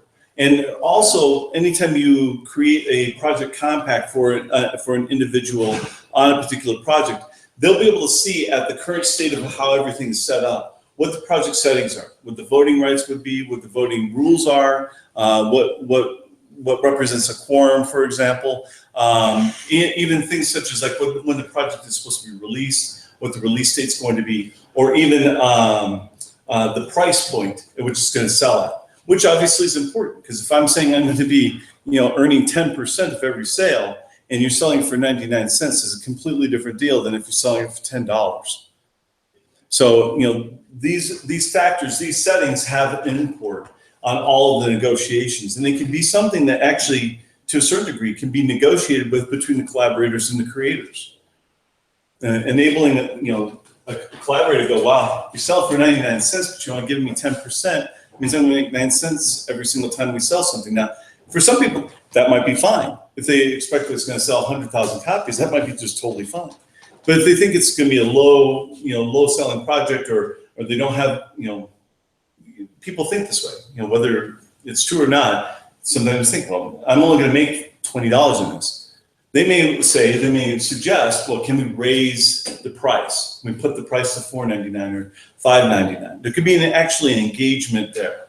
Now the voting structure. So the same thing with the voting structure. Somebody can look at it and say, well, the voting structure doesn't seem very fair because it gives all the voting power to one individual or two individuals, regardless of what the share of the revenue share that exists within the model is. So voting, there's lots of different voting structures out there. What we're going to do is we're going to try to push people towards, I shouldn't say push people, we're going to suggest that people use voting structures that are actually fair for the users involved. So, you can have one where there's, the voting structures are like, majority vote. There's one that's based off of a quorum. You have to have a certain number of voters, period, that participate in order to create, a legal vote. There's also time locks that you can have. Like, for example, a suggestion could be made that a particular project compact can only be changed every 2 weeks or something like that. So there could be voting locks that resolve around that. There could be also timelines. For example, if a vote comes in, you may only have 1 day to make your vote, or for the vote to reach a quorum before the vote is either canceled or considered completed. So whether it's anything that's an exception, anything that is an ultimate pass, means it's over, it's done. So if it doesn't meet the voting rules that are established with the project settings, that particular project, that particular smart contract that's trying to be included into that project compact fails. It just gets deleted and goes away. So this is also another layer of security that exists for why you have a project compact. You have the project compact. Once that's encoded and encrypted and installed to the blockchain, there's a two-level process that has to happen before anything can change on it. Both of them require notification and vote in order for them to happen. So first of all, the smart contract has to be created by somebody that's within the project itself. So of course, it could be somebody that stole somebody's identity and tried to, jump in there and create something real quick. But still, even if that were to happen, that would be notified to everyone out there that this is happening. And there could be rules set in place that based on the various voting styles that exist, people would know, oh wait, that's somebody hacked his account or somebody did something, this doesn't make any sense. Why would he, revoke all of our smart contracts? That obviously would be very, very unpopular. Now, one thing that we're looking into in terms of providing a little bit of power in terms of a voting environment is if the vote has to do very specifically with your smart contract, that you and only you and another individual are involved in. There's some situations that we've been looking at where those individuals be recused from the voting, meaning everyone else votes on it and you two don't. Or it can go the opposite way where those two get a vote on it, but the weight on that vote is based off of a unilateral consensus. So in other words, both people have to vote yes or both people have to vote no. Now, if it's a split tie, it just goes away, nothing happens. There could be reasons why you could say no that, interject some sort of trigger. For example, if you decide that do you want to continue, if the vote is on wanting to continue, somebody extends somebody's timeline for one of their project's objectives, you could establish that. And by establishing that, you could say, well, no, I don't want to extend it. And therefore that person or that individual's contract would therefore expire because they didn't fulfill the project objective. So the settings like the voting rules and all of that will be, there'll be several different, sliding scale. You can say it'd be 50%, 51%, 55%, 75.3%, whatever you want to do that makes it set for you. But the important, compelling element here is that those settings are visible to everyone as part of the project or anyone that is being negotiated with to become part of the project. So this is all transparent to everyone that's involved. Now, the individual terms of a particular smart contract that don't have anything to do in particular with any other individual other than the creator, those terms, depending upon the settings that the creator sets for it, can either be wide open and revealed or just like, net impact results of what it's going to be will be revealed without having to reveal the individual terms of that particular project or that particular user's contract. So there's lots of ways where you can kind of obscure things from being public knowledge that aren't relative or relevant, for example, to any particular user that's in the environment itself and that's already involved in the project. So that's how the settings, that's how the voting structures will work in there, is that you'll be able to set and establish the voting pattern that you want based off of a variety of different templates and styles, and it will help you when you walk through that process of understanding what the impact will be for it. So, okay. Yeah. How many more questions would you like? Let's do 3 more. Three more? There's 2 on Telegram and 1 that was a comment on the actual post on the site. Okay, well let's do 3. Let's do those 3, and then I'll do a quick wrap up, and we'll see about doing this again tomorrow as well. So we can, and I'll answer questions on Telegram as long as I possibly can keep my eyes open. So feel free to go ahead and we're going to do this for another maybe 10, 15 minutes. We're going to answer a couple more questions, and then we're going to end for the night. So we can go participate in the party that's outside. And what we're going to do is I'll be answering questions on Telegram and Slack. Our team will be answering questions on email, Telegram, Slack. Go out and look at the crowd sale. Go out and look at the process. Go and look at the volume. Well, we have 4. Okay, I'm going to wrap all these out. Let's hit the first one. Danny, give me one. All right, we got decentralized. Is Embermine a public or private blockchain? Okay, it's very definitely a private blockchain. I mean, you have a unique user that you have to have. You have a coin that has to have access into it. Yeah, it's 100% private. Now, there's some people out there, anyone that's inside the environment can be able to see all the transaction history that occurs throughout the environment itself. So you'll be able to there'll still be full transparency once you're within the environment. But until you're part of the environment itself, you don't have access to any information. You couldn't buy a stick of gum on Embermine without having a user identity. So yes, it's very definitely a permissioned system. But once you're inside the system, it's a fairly open protocol as far as transparency is concerned. So kind of part two of that question he put out there, will essentially the Embermine network remain open source? Basically, who manages the blockchain administration? Very good question. And this points to something we're involved anecdotally to the 2030 crew of people. I hope some of you guys are out there listening are from there. And about the whole idea of decentralization, creating a decentralized network that is a lot more powerful and a lot more individualized and secure for individuals than, say, for example, something that's just supremely centralized. We're at this point right now where we're in this tipping point between a huge centralization movement where everything becomes ultra centralized or completely decentralized, and there's this information that goes back and forth on which one's better, which one's more important, which one's more powerful. Well, there's pros and cons to both of them. It's more about kind of turning into the skid of the issues that exist with it and acknowledging that there's certain limitations that you're going to have regardless of how the system's set up in place. So the question that he had was, basically who manages the blockchain administration, So the question was, who manages the blockchain? Who's going to administrate and govern the blockchain? Well, at start, it's going to be Embermine. Embermine Incorporated and its third-party developers and partners are going to be actually the ones involved in the day-to-day maintenance and upkeep of the entire system, from soup to nuts, from the blockchain to the smart contract platform, all the way to the application layer. All of that stuff is going to be managed by the individuals inside of it. When we're talking about the actual interface that you're using,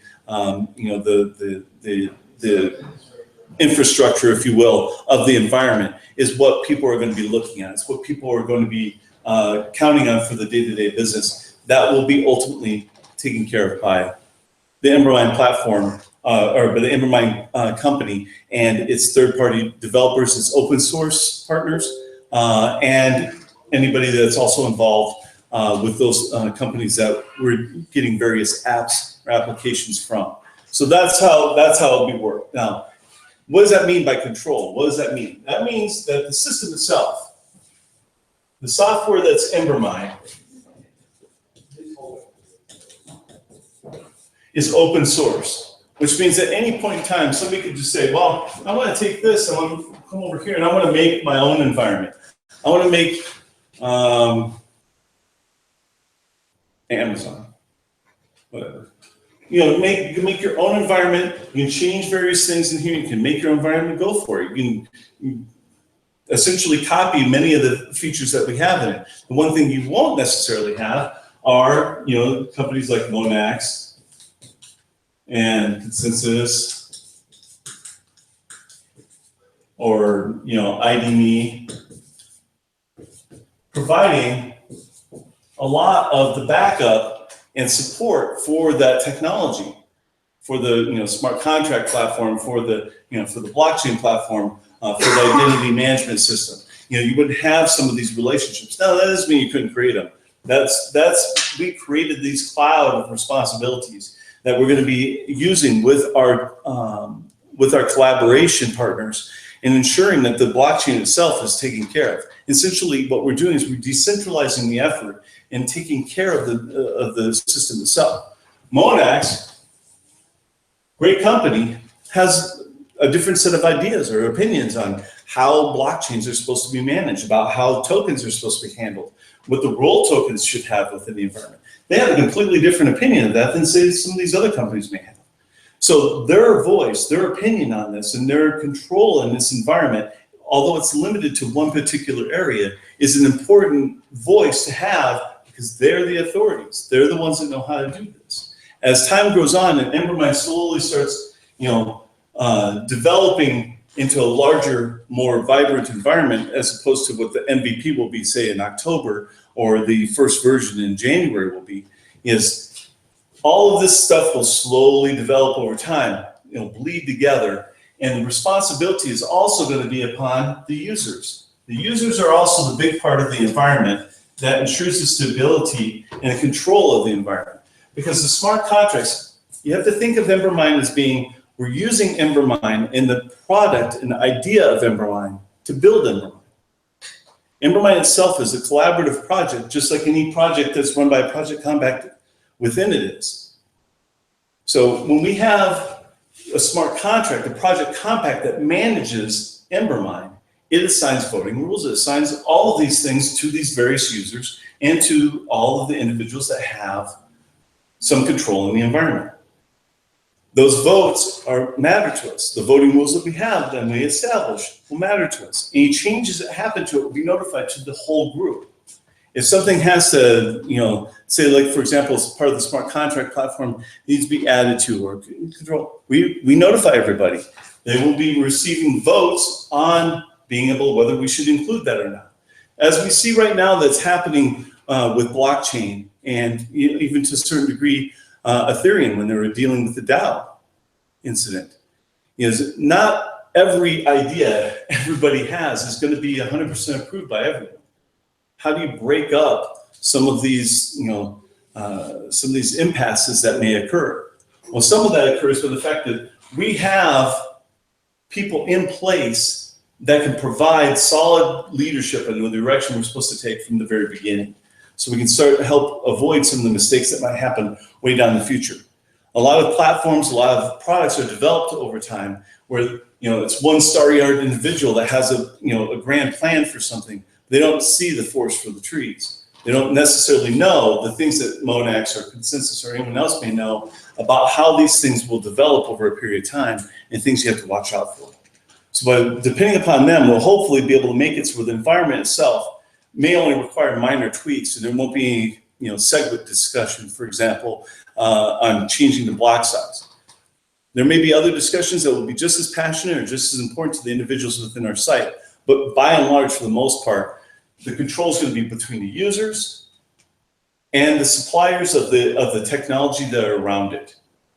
And the nice thing is if something were to happen, for example, to Monax, and they were no longer in the smart contract business, we would be able, because they're decentralized, over a period of time, we've developed our own expertise in this area. We know how the system works. We have inside individuals that work directly with these third-party developers in creating opportunities for us to learn from them and also develop our own techniques where the Embermine environment will be customized way beyond what the initial installation is going to look like. So that's how over a period of time, that's how that will work. So. Well, there's a couple ways. There's some more questions out there Sure. that we could Get the comment one. That one's been sitting there for a long time. which one? It's on the Google Docs.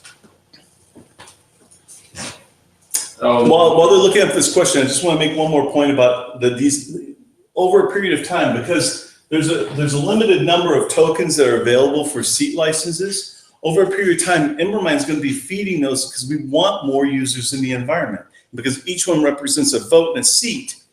If Embermine, for example, has, I'm just going to use a rough number here because we don't know what the crowd sale is going to end at yet. So we don't know what exactly percentages are going to exist out there. But just for the sake of argument, let's say we have 1 million seat licenses, Embers, that we can sell to the general public for people who want to create a user account. We can sell those at, say, $1 a piece. People can get it, come in, create their user account. Every time we do that, though, it removes one token from the circulation, the live circulation exists, but also removes one token from us. Removes one token from Embermine's voting power within that environment. Now, of course, over a period of time, we have to get a lot of users in there. So as we add more users, our power decreases a little bit each time and puts it more into control of the users themselves. Because ultimately, that's what matters here, that the users feel agency and control over the matters that matter to them, or the matters that guide their, their business life. If we truly are serious about creating a sustainable freelance environment, we have to make it so that the users feel like they truly have control over what happens to them in the environment. And we have to believe in the general good of people. There's a lot of bad people out there that make bad decisions. They want to see the world burn or whatever. But we have to believe in the general good of people, that people want to do things for a positive reason. Like, why would they be in here? Why would they be doing this? Some people can cause problems. They'll be excommunicated quickly. But generally, even if people disagree on some large subjects, there's some very general things that can always agree on. And that's the stuff that we're going to be focusing on, and then creating solid systems of resolution management to help create opportunities to bridge impasses and make it easier for people to be able to make decisions for the good of the future of the company. All right, so I think our last question. Okay. Looks like Node emailed in. Okay. Can you elaborate more on Spark and the mechanisms in place to allow users to go into and out of the Embermine environment or future partnering networks? Okay.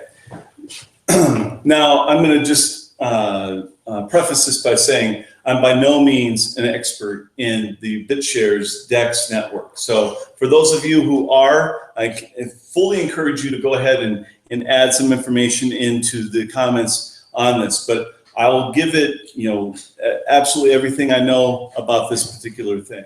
So in the environment, there's sparks. So Spark, I'll just use a nice little coin here. So one spark represents a unit of value that can be used to purchase a variety of things. This coin is an asset coin that is attached to the BitShares network. Now the BitShares network works. So for example, BitUSD.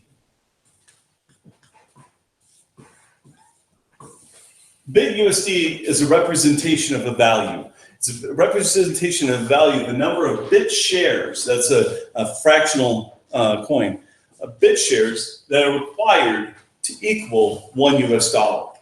So for example, and again, if I understand this completely correctly on this end of it, what it'd be is if, say for example, BitShares were worth 5 cents a piece, then BitUSD would be 20 BitShares, because that's equal to $1. So as this connection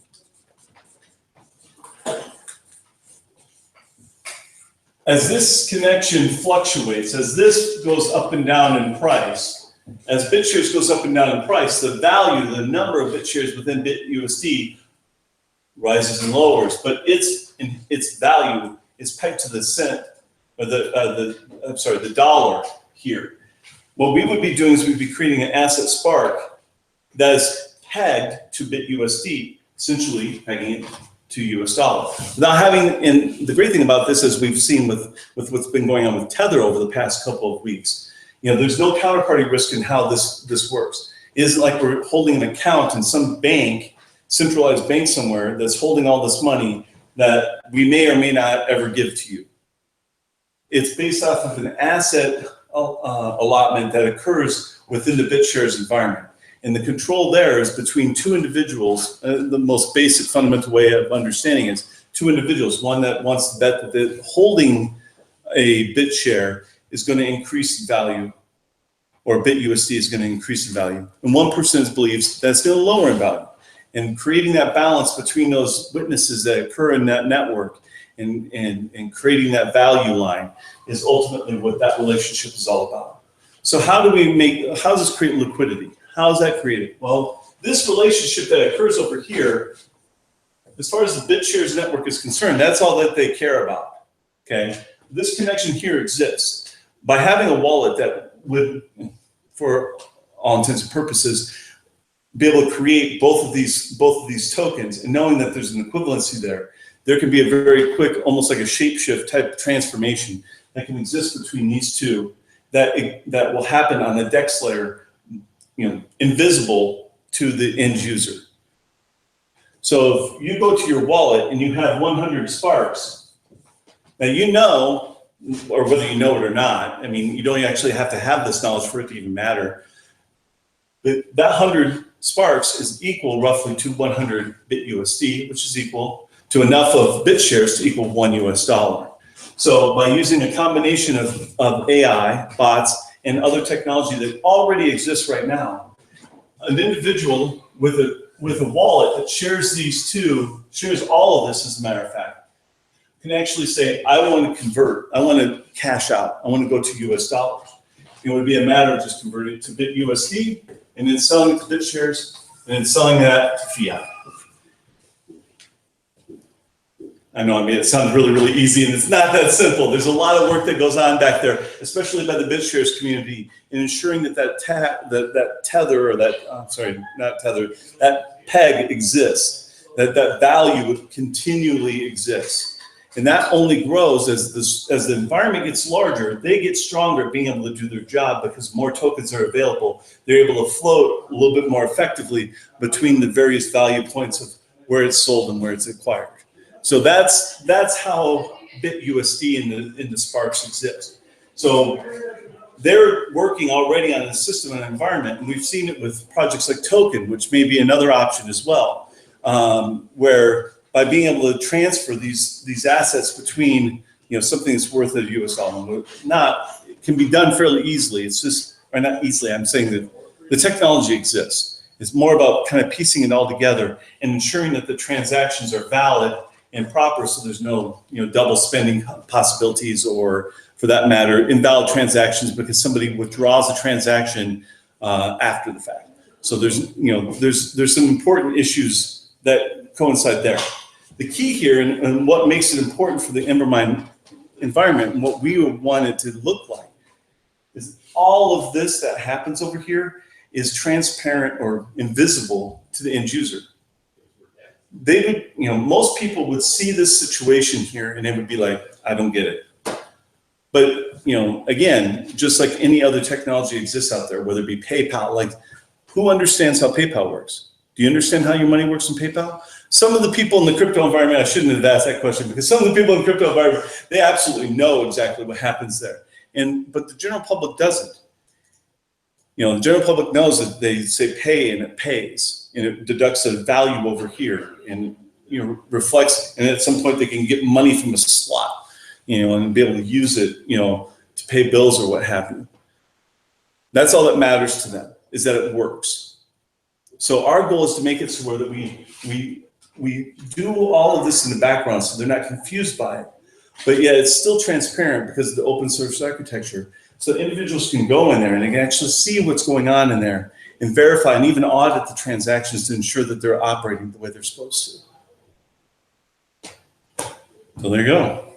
So that's essentially how that asset layer works. I mean, I would love nothing more than have Fuzzy, who was one of our friends in the BitShares community. I'd love to have him, even come online sometime with us and talk about how this asset layer would work, and talk about, kind of go into some of the details about, what the community's like and what their goals are, and talk about that, because that would be an important element to the long-term success of this platform. And I believe from where we're at right now, there's many different options that are, opening up right now, that I believe will help us maintain liquidity very easily for the user base, whether it be using something like the BitShares network and using that. But even if something were to happen where that wasn't available to us, some sort of change in the environment, there's new projects coming out all the time, like Token, for example, which is doing some of the similar things. They're just doing it for all ERC20 tokens. And that might be an option too. There's also an idea that I have that, if we can work it out with our partners, is creating multiple layered solution. People can choose for themselves what card they want to use, what asset, reclamation tool or app do they want to utilize. So maybe you want to use PayPal. You're used to it. That's what you use. We could try to create environments or have third-party developers create environments that would allow them to choose that as an option. And the key here is the idea behind why is Embermine created the way it is because the guys over in the BitShares network, they know exactly how this works. They've figured it out. They've put in the time. They've done the research. They know this stuff backwards and forwards. For me or anybody else, I don't care how smart you are or how much experience that you have in it. Unless you've actually been deep diving into the BitShares environment, it's almost impossible to to overdo or overcome their experience in having done this every single day. So that's our goal: is to find individuals like this who have very specific sets of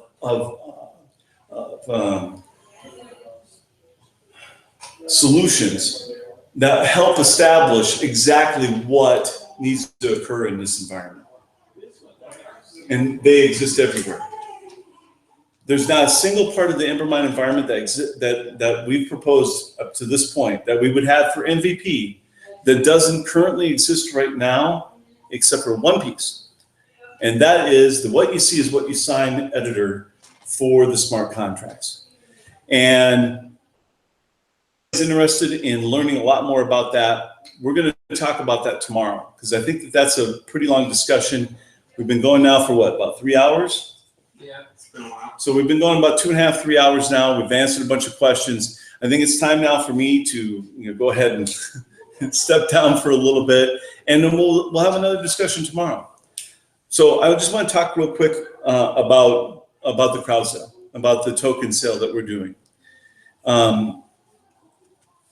There's been a lot of speculation that has occurred over time for all blockchain companies. Is this really necessary, or is this funding method the way that it should be done? Is this proper? Even some people even asking, is this legal? And I think that the key function here is, what does the coin do? What do the embers do? Embers are your key to getting access to the Embermine platform.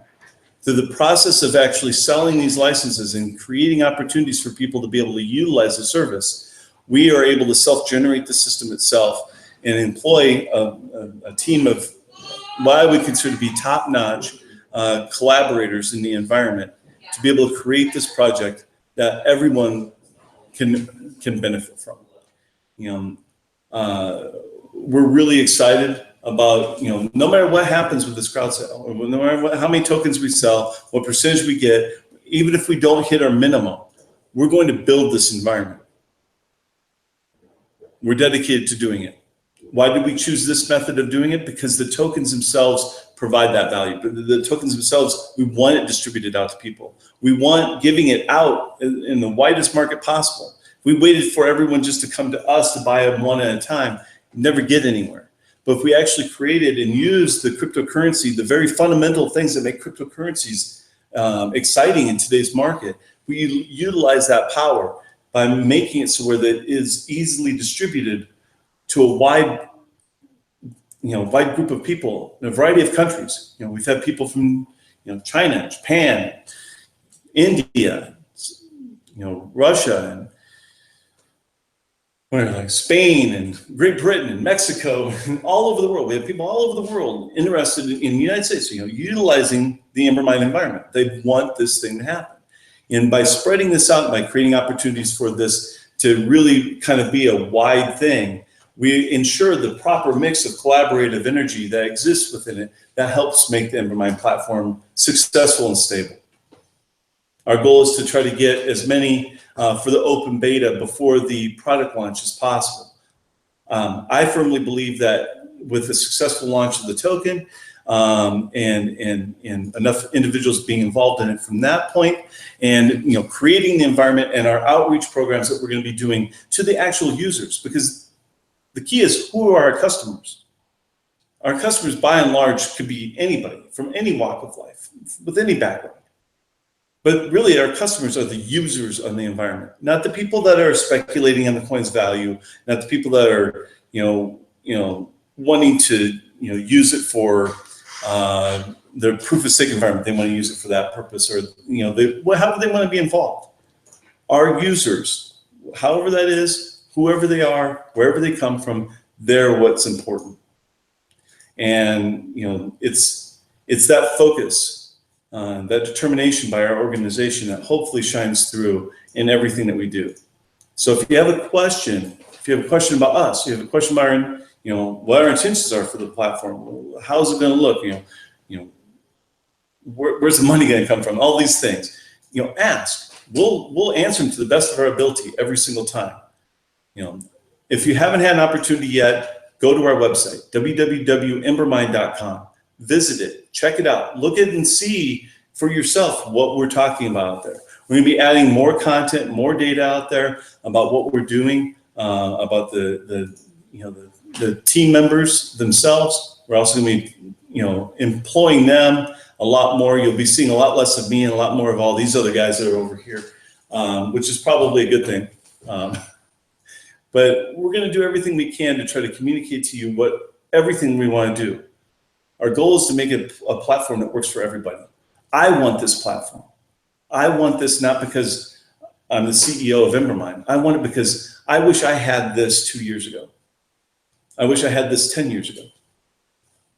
Everybody in the Embermine platform and the Embermine team has some sort of thread of I like to call a struggling artist in them that has seen time and time again, these atmospheres not work out for a lot of people. And we want to see this be made. So regardless of what happens with the token sale, how many get sold, how much money gets raised, there's certain, obviously key elements that we have to pay for. And we're certainly hopeful that we're going to be able to do all of that. But even if I have to scrap and scrape for the next 3 years, I'm going to build this thing because somebody has to. We have lots of companies out there already that are doing similar things right now in the environment or in blockchain. But I firmly believe that this is the first time when we're really taking a soup to nuts approach to everything. It's not just talking about using smart contracts. Like there were a couple of recent ICOs that had the idea of creating smart contracts for creating rights agreements between individuals on various content, which is great. And they talk a lot about smart contracts this and smart contract that. They don't explain how they're going to make it, how are they going to create it, how they're going to put it in somebody's hand. So tomorrow what I'm going to be doing is I'll be expending about an hour talking about the smart contract generator and what its origins were, from the origins of HTML design in the early 90s and Dreamweaver, and what you see is what you get compilers. To the technology that exists now that enables us to be able to do that right within a smartphone. So there's lots of things that we're going to be talking about tomorrow. I appreciate everybody taking the time today to spend some time with us and learn a lot more about Embermine. We're really excited about this token sale. We're excited about learning about what your expectations and desires are for the project yourself. But go out there. You can spend $1 and you can get yourself a handful of embers, and you can give them to your friends. You can say, hey, here's a user seat for you. If you want, you can hold on to them. You can trade them. You can do whatever you want to do with them. But never forget the fact that this is the key. This is a gateway for each and every individual to be able to take control of their life and really find agency in utilizing and creating a sustainable ecosystem for themselves. So thanks a lot, everybody, for joining us tonight. Thanks to everybody from Embermine for supporting us in the background here. And go have fun tonight, Cinco de Mayo, and we'll talk to you guys tomorrow.